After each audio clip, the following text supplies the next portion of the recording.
الحمد للہ رب العالمین والصلاة والسلام علی سید الاولین والآخرین وآلہ الطیبین الطاہرین وصحبہ الاکرمین اجمعین. اما بعد، قال اللہ تبارک وتعالی فی القرآن المجید والفرقان الحمید: فاعوذ باللہ من الشیطان الرجیم، بسم اللہ الرحمن الرحیم. قد جاءکم من اللہ نور وکتاب مبین، صدق اللہ مولانا العظیم وبلغنا رسولہ الامین الکریم، ونحن على ذلك لمن الشاهدين والشاكرين والحمد لله رب العالمين. لي خمسة أطفي بها هر الوباء الحاتمة: المصطفى والمرتضى وابناهما والفاطمة. میرے لیے یہ پنجتن ہے دافع رنج و بلا، شاہ ہدا شیر خدا حسن و حسین و فاطمہ. صدر اجلاس، سرپرست اجلاس، فخر خانواد سرکار لاؤبالی حضور علی حضرت العلامہ سید شاہ عبداللہ حسین بادشاہ قادری ادام اللہ فیضہ، سجادہ نشین و جانشین سرکار لاؤبالی، شہ نشین سے تشریف فرما خانواد سرکار لاؤبالی کے عظیم الشان شہزادگان حضرت عارف پاشا قبلہ، حضرت رضوان پاشا قبلہ، مولانا سید کاشف پاشا صاحب قبلہ، اور آن بان شان رکن مولانا احمد نقشبندی صاحب قبلہ، دیگر معززین، آپ نے ماشاءاللہ سرکار لاؤبالی کے اس احاطے پرنور میں مجھ سے قبل 3 عظیم الشان خطابات سماعت کیے. میں ہوٹل ہی میں تھا، ابھی آ ہی رہا تھا کہ راستے میں میں نے فیس بک تھوڑی دیر کے لیے آن کیا تو قادریہ آرگنائزیشن ماشاءاللہ اللہ ان بچوں کو سلامت رکھے جو یقیناً اہل سنت کی عظیم خدمت انجام دے رہے ہیں. ان کے ویب پورٹل پہ میں نے فیس بک پیج پر دیکھا تو بڑی مسرت ہوئی کہ کاشف پاشا صاحب آقا و مولا علیہ السلام کے اختیارات پر خطاب فرما رہے تھے. کچھ دیر میں نے سنا، پھر احاطے شریف میں حاضر ہوا تو ترجمان قادریت، نوجوانان اہل سنت کے دلوں کی دھڑکن آبرو، ترجمان قادریت کا خطاب ہو رہا تھا، آپ اور ہم سب محظوظ ہیں. اس کے بعد تو مت پوچھیں آپ، خطاب ادھر ہو رہا تھا، پتہ نہیں ہندوستان میں زلزلے کہاں کہاں آ رہے تھے. حضرت مولانا احمد نقشبندی قادری صاحب کے خطاب کے بعد میں زیادہ دیر حائل نہیں ہوں گا. چند باتیں. ایک بات تو ہے کہ مجھ سے قبل یہ جو عظیم 3 خطابات آپ نے سماعت کیے، اس کے بعد صدارتی خطاب یقیناً حضرت عارف پاشا قبلہ ادام اللہ فیضہ کا ہوگا. لیکن میں نے جب ابتدائی مراحل میں جلسے کے کاشف پاشا کا خطاب سنا تو مجھے بڑی مسرت اور خوشی ہوئی، اور ہونی بھی چاہیے کہ ایک سنی دوسرے سنی کا جب خطاب سنتا ہے اور ایک عاشق جب دوسرے عاشق کی کلام کو سنتا ہے تو وہ خوش ہوتا ہے. یہ عشق اور محبت کی باتیں ہیں.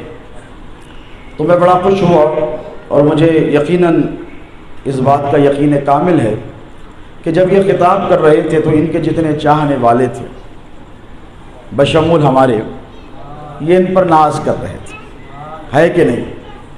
کیونکہ آپ ایک مدلل اور مفصل اور ایک پرجوش خطاب فرما رہے تھے تو آپ کے خطاب پر سب نے ناز کیا. پھر باری آئی ترجمان قادریت کی، آپ کا خطاب نایاب شروع ہوا تو آپ نے جو مدلل اور مفصل قرآن اور حدیث سے استنباط کر کر جو مسائل آپ کے سامنے پیش کیے، جو فضائل آقا و مولا علیہ السلام کے پیش کیے، تو یقیناً آپ ہی نہیں بلکہ سرکار لاؤبالی کا سارا خانوادہ ان پر ناز کر رہا تھا. صاحب سجادہ بھی ناز کر رہے تھے، وہ اساتذہ جن سے آپ نے شرف تلمذ حاصل کیا وہ بھی ناز کر رہے تھے. اور میرا وجدان کہتا ہے کہ جب رضوان پاشا قبلہ خطاب کرتے ہیں تو سرکار لاؤبالی بھی اپنی مرقت پر ان میں ناز کرتے ہیں کہ دیکھو اللہ نے کیسا پوتا عطا فرمایا ہے جو ببانگ دوہل عقیدہ اہل سنت و جماعت کا پرچار کر رہا ہے. تو یہ ناز کی باتیں ہیں دوستوں. کہ کسی طرح جب علامہ احمد نقشبندی صاحب خطاب کر رہے تھے تو یہاں سے ہندوستان بلکہ ہندوستان کے باہر بھی جتنے ممالک میں جب آپ گفتگو فرماتے تو TRP تھوڑی بڑھ جاتی ہے. ہے کہ نہیں؟ آپ نے دیکھا ہوگا چینلز پر جب ہنگامہ آرائی ہوتی ہے تو ٹی آر پی بڑھ جاتی ہے. تو آپ کی جو ٹی آر پی ہے وہ تو ان چیلنج ہے ماشاءاللہ، ان کویسچنیبل ہے، ان پیرلل ہے اور ان میچڈ ہے. اللہ سلامت رکھے. اور یقیناً یہ سرکار غوث اعظم کی عنایات اور صدقات کا اثر ہے. اور اللہ سلامت رکھے. حاسدین حسد کرتے رہیں، جلتے رہیں، اللہ ان کو اور خوب ترقی عطا فرمائے. یہ سرکار لاہوری کے عاشق ہیں، یہ خالی ہاتھ نہیں جانے والے انشاءاللہ. آپ نے ان کا خطاب سنا تو یقیناً تمام سنی ان پر ناز کرتے ہیں کہ بھائی کوئی تو ہے جو باطل کی آنکھوں میں آنکھیں ڈال کر بولتا ہے، اور جب گرجتا ہے اور برستا ہے تو باطل کو دم دبا کر بھاگنے کے علاوہ کوئی چارہ نہیں ہوتا. ہاں بعد میں سب کچھ بول لیں گے، لیکن یہ جب گرجتے ہیں تو کسی کی ہمت نہیں ہے. تو جب یہ خطاب کر رہے تھے تو یقیناً ان پر چاہنے والوں کو ناز ہوا کہ نہیں؟ وہ لوگ سب کو ناز ہوا ماشاءاللہ. لیکن آپ کو پتہ ہونا چاہیے کہ آپ پر بھی کوئی ناز فرما رہا ہے. آج آپ یہاں بیٹھے ہیں، دور دراز کے علاقوں سے سرکار لاہوری کے احاطے پرنور میں آقا و مولا علیہ الصلوۃ والسلام کے جشن ولادت کی خوشی منانے کے لیے حضرت عارف پاشا پچھلے کئی روز سے آن لائن خطابات فرما رہے ہیں. اسی کی میں سمجھتا ہوں کہ ایک اختتامی کڑی ہے آج کا جو جلسہ، عظیم الشان جلسہ منعقد ہوا ہے. آپ اتنی دیر سے بیٹھے ہیں تو آپ کے دل میں بھی یہ خواہش ہونی چاہیے کہ بھئی کوئی تو ہو جو ہم پر بھی ناز کرے. ہم بھی تو آئے ہیں، کوئی تو ہو جو ہمارے بھی گفتگو کرے، ہمارے حوالے سے بھی کلام کرے. کوئی تو ہو جو کہے کہ بھئی میں بھی ان پر ناز کرتا ہوں. کیونکہ آپ اگر نہیں آتے تو پھر ہمارا بولنا بیکار. بھئی آپ ہیں تو ہم بول رہے ہیں، ہم ہیں تو آپ سن رہے ہیں. تو کوئی تو ہو جو آپ پر ناز کرے.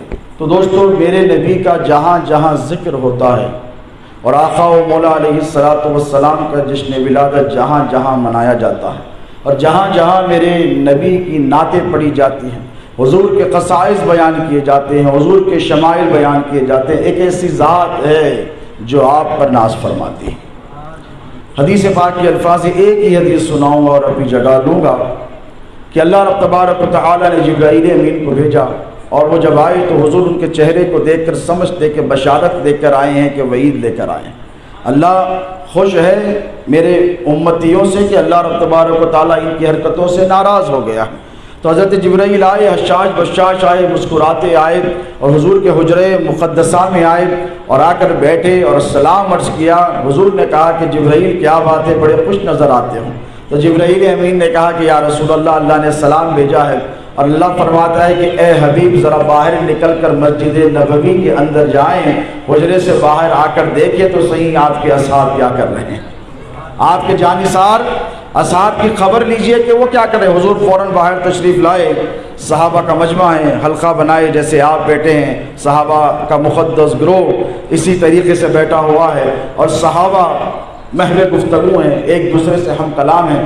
حضور کو آتا دیکھا، اٹھ کھڑے ہوئے. حضور نے پوچھا کہ تم کیا کر رہے تھے. حضور نے دریافت کیا کہ تم لوگ کیا کر رہے تھے. تو صحابہ میں سے کسی نے عرض کیا کہ یا رسول اللہ، ابھی نماز کا وقت تھا، آپ کو تشریف آنے کے لیے ابھی تاخیر تھی، تو ہم نے سوچا کیوں نہ یہاں بیٹھ کر جلسے میلاد کا انعقاد عمل میں لایا جائے.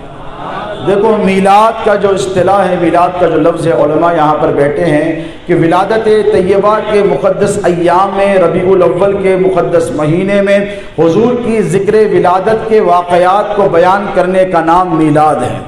حضور کے قصائص بیان کرنے کا نام میلاد ہے. حضور کی تعریفیں بیان کرنے کا نام میلاد ہے. حضور کی نعتیں پڑھنے کا نام بولو میلاد ہے. آقا علیہ الصلوۃ والسلام کے عظمتوں کے ترانے گانے کا نام میلاد ہے. حضور پاک علیہ الصلوۃ والسلام سے عہد و پیمان کے تجدید کرنے کا نام میلاد ہے. یہ میلاد کے مراسم ہے. من جملہ اگر دیکھا جائے تو اسے میلاد کہتے ہیں. صحابہ نے عرض کیا کہ یا رسول اللہ ہم بیٹھے تو تھے آپ کے انتظار میں، اے اللہ کے رسول اس اسنا میں ہم نے سوچا کیوں نہ آپ کی نعتیں پڑھی جائے۔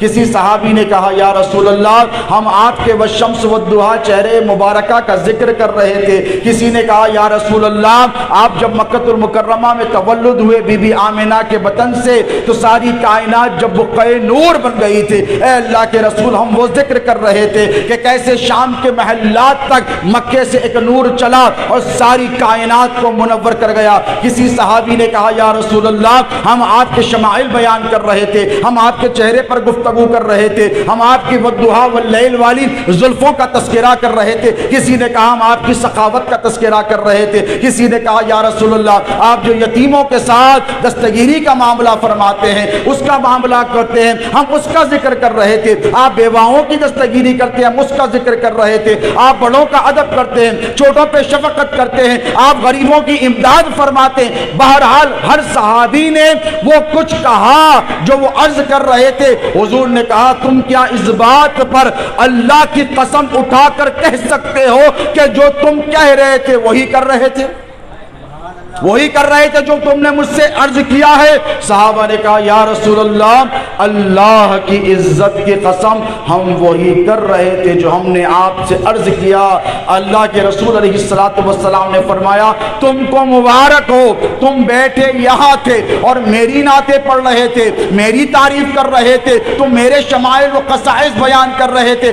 اللہ نے آسمانوں میں عرش اعظم پر اس کی شان کے اعتبار سے جلسہ منعقد کیا اور ملائکہ مقربین جو اس کے قرب میں رہنے والے فرشتے ہیں ان سب کو بلایا اور بلا کر کہا کہ اے فرشتوں دیکھو میرے محمد کے جانثار اور وفادار اصحاب کی طرف یہ میرے محبوب کی تعریفیں کر رہے ہیں، ان سے کہہ دو کہ میں ان پر ناز کرتا ہوں۔